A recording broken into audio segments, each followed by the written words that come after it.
Welcome back to my channel enrich with education. आज की जो ये दूसरी वीडियो है, ये वीडियो है कि माइनॉरिटी और काउंसलिंग एडमिशन कैसे होते हैं। काउंसलिंग और माइनॉरिटी दो तरीके से एडमिशन होते हैं। काउंसलिंग प्रोसीजर होता है जो राज्य सरकार यानी जो यूपी सरकार एंट्रेंस के द्वारा आपका एडमिशन कराती है, वो आपका काउंसलिंग के द्वारा होता है। और माइनॉरिटी यानी डायरेक्ट एडमिशन का क्या प्रोसीजर है, जो बच्चे बिना एंट्रेंस दिए एडमिशन ले सकते हैं, वो एडमिशन होते हैं माइनॉरिटी, जिन्हें अल्पसंख्यक कॉलेज ही कर सकता है, जिनके पास रजिस्ट्रेशन होता है माइनॉरिटी का, अल्पसंख्यक कोटे का रजिस्ट्रेशन होता है। सीसीएस यूनिवर्सिटी की साइट पे वो जाके बच्चों का रजिस्ट्रेशन करते हैं जिन बच्चों ने एंट्रेंस नहीं दिया है। यानी दो तरीके से एडमिशन है, एक काउंसलिंग के थ्रू और एक माइनॉरिटी के थ्रू। उसका पोर्टल भी जब भी खुलता है जब काउंसलिंग प्रोसीजर चल रहा होता है, तभी उससे 4-5 दिन बाद माइनॉरिटी का पोर्टल भी खुल जाता है और उसका भी रजिस्ट्रेशन सीसीएस की साइट पे किया जाता है, जिसका 115 रुपए चार्ज होता है। एक फॉर्म निकल के आता है, आपकी सारी डिटेल उसमें भरी जाती है।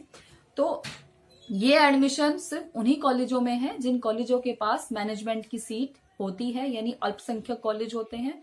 उन कॉलेजों के पास कुछ सीट काउंसलिंग की होती है और कुछ सीट मैनेजमेंट बेस पे, यानी वो डायरेक्ट बेस पे ले सकते हैं। यानी जैसे बच्चा आया बिना एंट्रेंस दिए, उसने बात की कि मुझे एडमिशन लेना है, तो कॉलेज उसका रजिस्ट्रेशन करवाता है या बच्चे को बताता है कि आप किसी भी साइबर कैफे से अपना रजिस्ट्रेशन करा सकते हैं और अपने डॉक्यूमेंट सबमिट करा के आपका मेरिट लिस्ट में नाम भेज दिया जाएगा।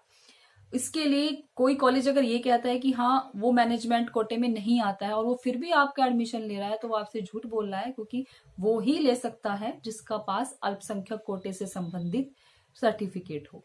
यानी मैं अभी जिस कॉलेज में वर्क कर रही हूँ, रायजादा धर्मदास इंस्टीट्यूट में, कॉलेज हमारा मैनेजमेंट से रिलेटेड भी है और काउंसलिंग से। यानी हमारे कॉलेज के पास 150 सीट काउंसलिंग की है और 150 सीट मैनेजमेंट की है। यानी हम दोनों कोटे के अंतर्गत बच्चों के एडमिशन ले सकते हैं।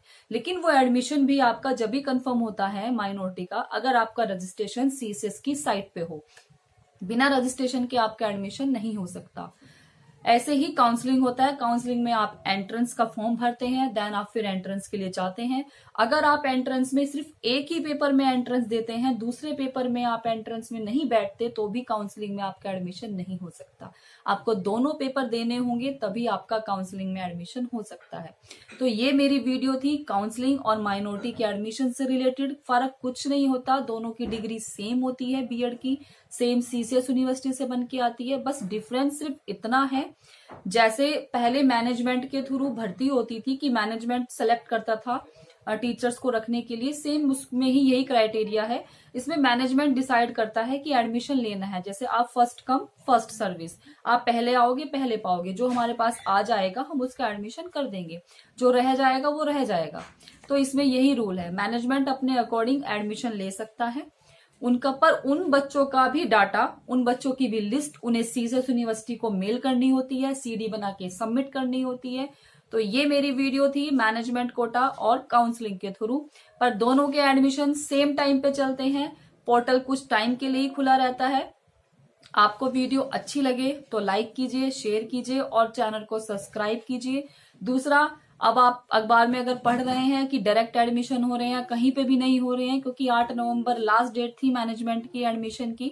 अब कहीं एडमिशन नहीं हो रहे हैं। अब नेक्स्ट ईयर जो आपके फॉर्म निकलेंगे वो एंट्रेंस के निकलेंगे, और जब काउंसलिंग प्रोसीजर स्टार्ट होगा नेक्स्ट ईयर, तब मैनेजमेंट के फॉर्म निकलेंगे। यानी अगर कोई बच्चा ऐसा है जो एंट्रेंस में नहीं बैठ पाता और वो मैनेजमेंट के थ्रू एडमिशन लेना चाहता है, तो वो उस टाइम पे संपर्क कॉलेजों में कर सकता है। Thank you.